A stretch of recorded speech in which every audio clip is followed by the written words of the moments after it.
Hi guys, Electrical DIY Poteo. Kasi ito yung aming hydraulic cutter. So ito, kayang-kayang pumutol to ng mga 500 MCM na kable. Hanggang 240, 185. So ang bilis yan. Bilis lang, ganyan lang siya. Ito na guys. So putol lahat yan, pare-parehasin natin. Kasi ito yung continuation ng video natin noong nakaraan. So ito.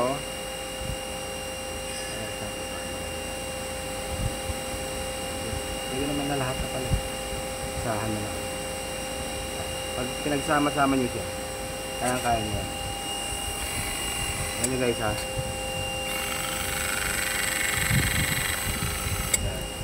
So release. Ayan, ganyan lang. Masimple. Kaya ba? Full purpose to. Pwedeng pang trimper ng kable. Pwede rin siyang pang putol. Ito yung putol natin kanina. So ayan, ito lalagay natin to. Ito pinakabala niya. Meron mga size yan na nakalagay para sa mga cable, size ng cable.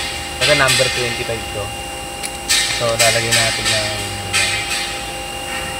ganyan siya. Ayan. Yung kabila. Ayan. So saka natin gamit. Lock natin gano'n. Tapos kunin natin ngayon yung cable. Ayan pa kayo. Ayan. So ito yung terminal lug, ito yung gagamitin natin. Yan yung pinaka-connection ng kable para dun sa terminal mismo ng breaker. Ayan.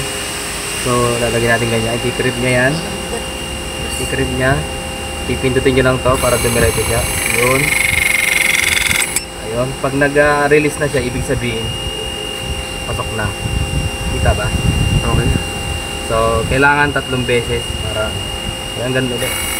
Trim. Release na kusa yan. Automatic na. Isa pa. Ayan. Ayan. Number 25. So ganyan ang itsura niya. So walang kabunot-bunot yan. Titipan nyo na lang.